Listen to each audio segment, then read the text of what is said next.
Hi class and welcome to week 6 of HSA 6103. So this week we'll be reading about inpatient facilities and services, which is chapter 8 in your required textbook. There are no assignments to submit for this week. However, you do have your global health outline that's due next week on October 9. Now, I do want to point out that in the link titled Assigned Course Papers found on your left-hand side course menu bar, if you click on it, there is a sample outline there. And the sample outline looks like this. I just wanted to point out really quick that I do want you to include a thesis statement and in-text citations throughout your outline. Remember, the more detailed your outline is, the easier it is to write your paper. And this gives you a chance to brainstorm on how you want to organize your different points that you're going to be bringing up in your global health paper. Again, the in-text citations, a must, and you need to have your reference list. And it must be at least 5 sources for this paper. This paper is actually longer than the state health paper. This one's 4 to 6 pages of text. Those text pages do not include your title page, table of contents, and your reference list. All right, so let me go back to week 6. Now, I'm going to scroll through this week's contents folder and just briefly describe to you the information, links, and videos provided to you for this week. So first is the PowerPoint presentation that goes along with the assigned reading for this week. Below that, I have a couple of points I wanted to make regarding the chapter. So since we're touching on inpatient facilities, when we say inpatient, it requires an overnight stay in a healthcare facility. And a hospital is defined as an institution with at least 6 beds whose function is to deliver patient services that includes diagnostics and treatment.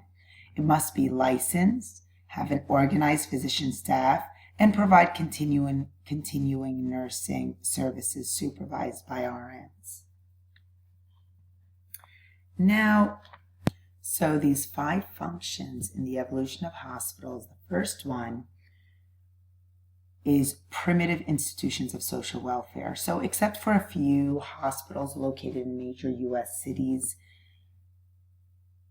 they were primarily almshouses or pest houses, and they really served the poor. They provided very limited nursing care, and people generally stayed in these institutions for months rather than days. The second is distinct institutions of care for the sick. So in the late 1800s, these infirmaries became independent medical care institutions. So an example they mention in the book is the Kings County Almshouse and Infirmary, which was organized in Brooklyn in 1830, and then it was transformed or became the Kings County Hospital, and it was one of the first public hospitals that still served mainly the poor. The third category is organized institutions of medical practice.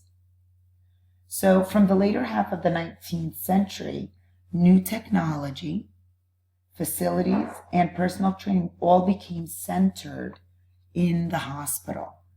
All right?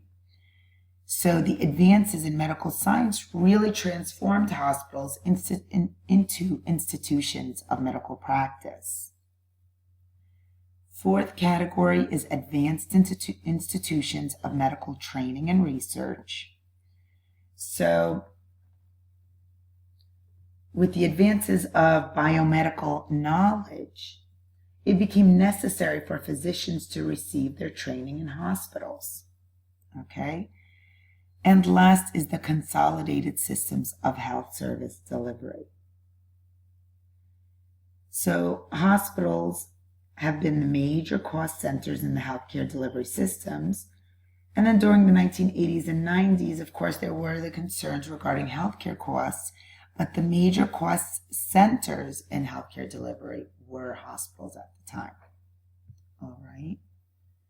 And then below that, I have an image here that describes to you the stages of this hospital evolution. So before the 1850s, we had the almshouses again, which were primarily institutions of social welfare. Then they transformed into community-owned private hospitals as charitable institutions supported by affluent donors. Then again in the late 1800s, we had the medical services training, serving all members of society. And then early 1900s, where the small number of physician-owned proprietary hospitals began to emerge. And then the mid-1900s, university-based centers of medical research began also showing up. And then the late 1900s, we had the emergence of medical systems providing a large array of health services.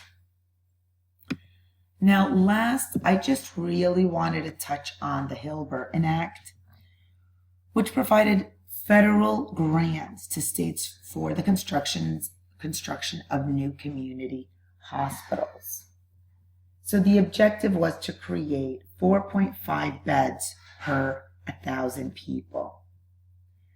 Now, the creation of this program assisted in the construction of nearly 40% of the beds in the nation's short-stay general hospitals and was the greatest single factor that increased the nation's bed supply during the 1950s and 1960s. Now, the program did stop funding in 1997, but about 150 healthcare facilities nationwide are still obligated to provide free or reduced cost care due to this act. This act was created in 1946, which I forgot to include here, but it is included in your slides. All right, so now I'm going to scroll further through this week's content folder and briefly describe some of the videos that you have. So the first video here is a short one on the history of the Massachusetts General Hospital, which it really is an interesting video. Below that is a video on surgical anesthesia.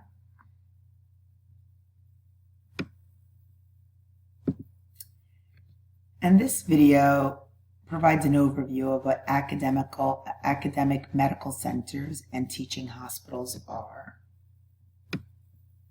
And below that, here are just some tips on graduate writing, on how to write an APA-style research paper. And remember, again, you do have your outline next week. That's due on October 9. So you should be researching your topic at the moment. All right. Again, you must complete everything on this list before going on to the next week. I do have something extra here which needs to be removed. That's my mistake. You do not have any assignments to submit for this week. All right, everyone. Take care. And again, if you have any questions, be sure to email me.